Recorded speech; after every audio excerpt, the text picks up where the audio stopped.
करते हो उस शिव मंदिर को हल्के में मत लेना। ये मन में विचार कर कर पूजन करना कि मैं 12 ज्योतिर्लिंग का पूजन इस मंदिर में कर रही हूं। शंकर का कंकर और कंकर शंकर कभी अलग नहीं हो सकते। जो 12 ज्योतिर्लिंग का स्वरूप होता है वही आपके नगर में, आपके गांव में, आपके मोहल्ले में, आपके क्षेत्र में, जिस गांव में आप पूजन करने जाते हो, शंकर का अनुमोदन करने जाते हो, उस गांव में जो शिवलिंग है उसका भी फल बड़ा बड़ा। कि मैं बहुत हताश हो चुकी हूँ, बीमारी समाप्त नहीं हो रही, या मेरा दुख या मेरी तकलीफ है समाप्त नहीं हो रही है, कष्ट मेरे मिट्टी नहीं है, दुख मेरे समाप्त ही नहीं है। तब बेलपत्री के जो बीच वाली पत्ती होती है और उस पत्ती के नीचे 2 पत्तियां होती हैं, बहुत ध्यान से देखिएगा और समझिएगा। जैसे ये बीच वाली पत्ती है और उसके नीचे 2 पत्तियां,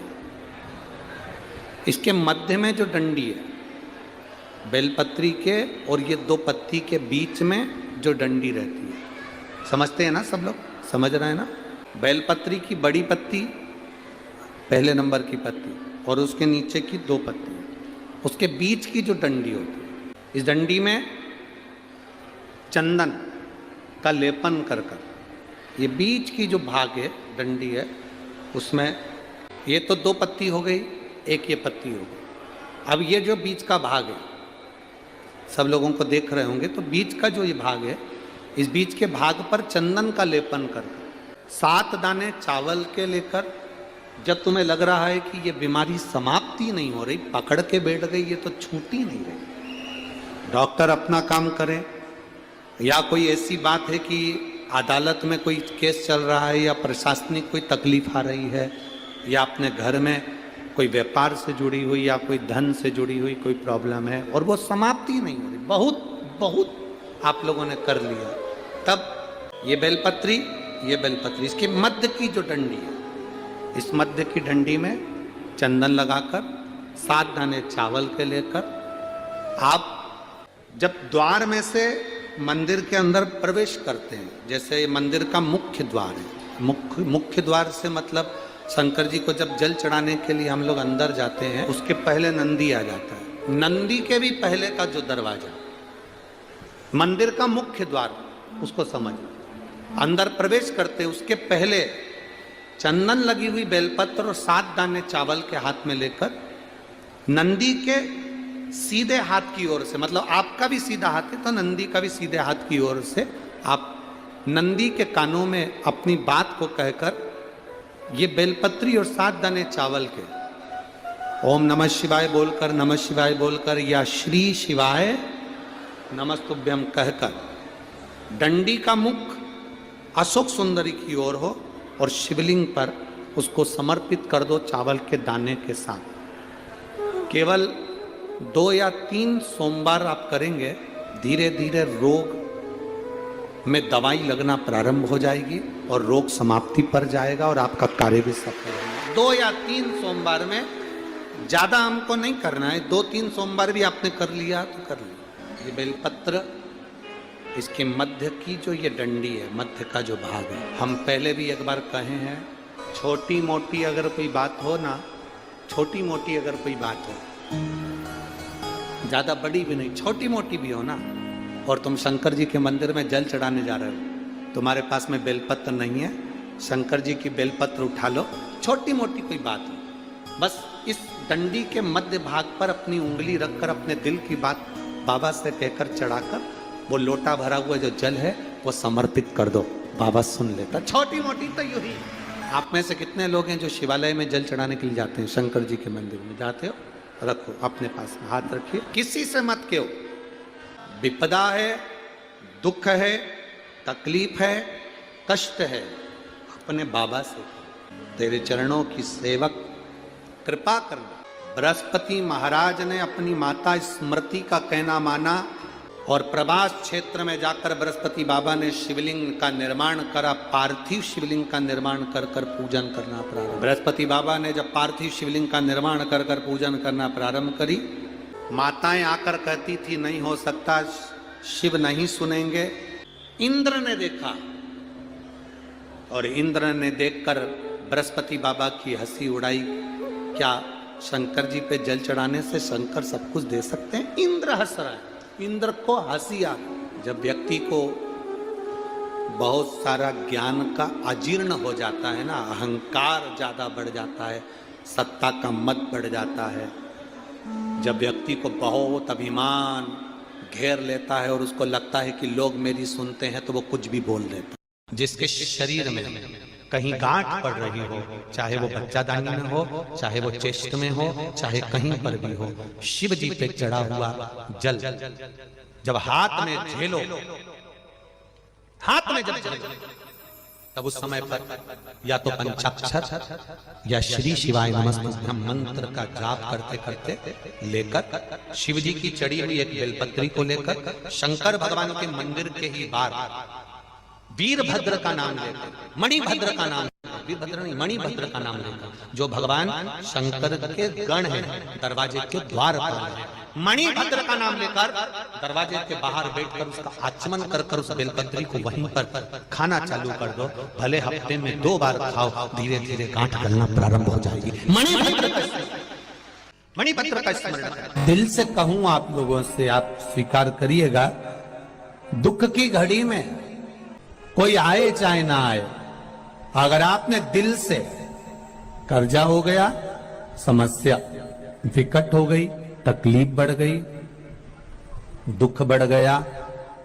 आप शंकर भगवान के मंदिर में जाकर, ये जरूरी नहीं है कि आप सीहोर आए या कहीं जाएं, आप तो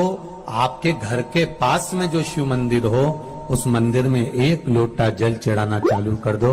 और धीरे धीरे दुख काटना प्रारंभ कर दो, काटेगा दुख। बस जल चढ़ाने का एक नियम है शिव जी का। शंकर भगवान को जो जल चढ़ाया जाता है दुख काटने के लिए, तकलीफ काटने के लिए, कष्ट मिटाने के लिए, तो एक नियम है शंकर भगवान का जल चढ़ाने का जो नियम है। जल चढ़ाने का नियम है, जब हमारे ऊपर दुख होता है, तकलीफ होती है, कष्ट होता है, बड़ी दिक्कत परेशानी होती है, तो हम जल चढ़ाते हैं। तो उस जल को चढ़ाने का नियम है, पहले गणेश जी का स्थान, कार्तिकेय का स्थान, अशोक सुंदरी की जगह, फिर माता पार्वती की पीठी का, उसके बाद जलाधारी को स्मरण कर कर जल धीरे धीरे शंकर भगवान पर छोड़ा जाता है। जब धीरे धीरे शिव जी पर जल चढ़ाएं, उसके बाद में आप अपने मन की कामना जब जल चढ़ाते जाएं और बाबा से कहते जाएं, बाबा रोज कामना कहने की जरूरत नहीं है, एक बार आप कामना करो और उसके बाद जल चढ़ाना प्रारंभ करो, और उसको कहना जरूर,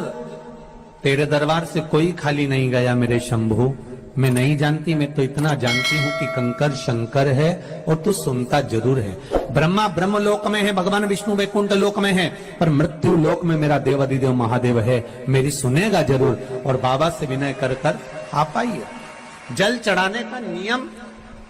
अगर दुख है, तकलीफ है, कष्ट है, तो ऐसे चढ़ा दो, और अगर मन कर रहा है डायरेक्ट शिव जी पे चढ़ाना हो तो महाराज शिव महापुराण तो यहां तक कहती है कि आपका कोई काम अटक रहा है, कोई काम नहीं हो रहा, बहुत परेशान हो गए, बहुत थक गए उस काम के लिए, सबके हाथ भी जोड़ लिए, सबके पास होकर आ गए, और वो काम बढ़ ही नहीं रहा, तो निवेदन करते हैं, घी के दिए में काली तिल डालकर सोमवार के दिन शंकर जी के मंदिर के सामने तुमरुका जी का नाम लेकर दिया लगाकर, जिस काम को तुमने दुनिया के आगे कहकर देख लिया, कर कर देख लिया, नहीं हुआ, उस कार्य को एक बार दिया लगाकर निवेदन कर कर फिर जाकर देखना, काम आगे बढ़कर ही रहेगा, छूटेगा नहीं, अग्रण्य हो। कोई सहज नाम नहीं है तुमरुका जी का। कौन है तुमरुका? जिसका व्याख्यान शिव महापुराण में बारंबार आता है, जिसकी भक्ति की श्रेष्ठता देवऋषि नारद से भी प्रबल मानी गई है।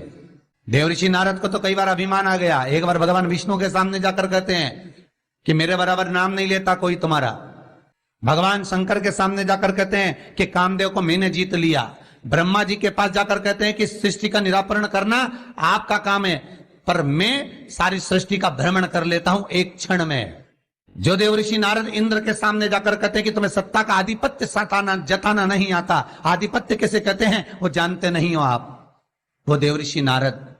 जिनके भीतर भजन का बल, तप साधना का अहंकार इतना ज्यादा हो गया था कि देवताओं को भी कई बार देवऋषि नारद को नीचा दिखाने के लिए बंदर का मुख लगाना पड़ा था, अहंकार को छोड़ने के। पर उसमें भी प्रबल, तुम रुका जी जो शिव महापुराण की कथा कर रहे हैं उसमें भी प्रबल, जिनका नाम मात्र, पहले भी कहा, जिस नारी का गर्भ ना ठहरे, रजस्वला धर्म का 7वां दिन,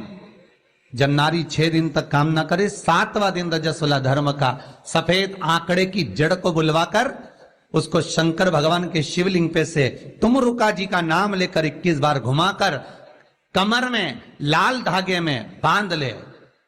3, 4, 5 महीने में ज्यादा से ज्यादा गर्भ ठहर जाए। श्री शिवाय नमस्तुभ्यम। दोस्तों, अगर आपको धन से संबंधित आपकी कोई समस्या है, जैसे पैसा आ रहा है लेकिन रुक नहीं रहा है, या पैसा कहीं से आने का रास्ता ही नहीं खुल रहा है, तो आप प्रतिदिन आप नियम बना लें कि जब भी आप शिवलिंग का स्नान कराएं, शिव जी को स्नान कराएं, तो पात्र में एक कमलकट्टा ज़रूर डालें। आपको ये निजी अनुभव से मैं बता रही हूँ कि आपके रास्ते खुलने लगेंगे, आपके पास धन का आगमन बनने लगेगा। जो भी उपाय हम आपको बताते हैं वो अपने निजी अनुभवों से ही बताते हैं। आपके धन के रास्ते जब खुलने लगेंगे तो आपकी समस्याओं का भी निदान होने लगेगा। तो हर एक बीमारी के लिए, समस्या के लिए, धन समस्या के लिए, हर एक चीज़ के लिए उपाय है। बस हमें भरोसा भगवान पर बना कर रखना होता है, और सही पूजा विधि को जब हम करते हैं तो प्रार्थना भगवान तक पहुँचती है, भगवान अपना हाथ हमारे ऊपर बना के रखते हैं। मिलते हैं नेक्स्ट वीडियो में। अगर वीडियो अच्छी लगे तो प्लीज़ चैनल को सब्सक्राइब करिएगा, वीडियो को लाइक और शेयर करिएगा। पसंद आए तो चैनल को ज़रूर सब्सक्राइब कर लीजिएगा। मिलते हैं नेक्स्ट वीडियो में, तब तक के लिए ओम नमः शिवाय, जय माता दी।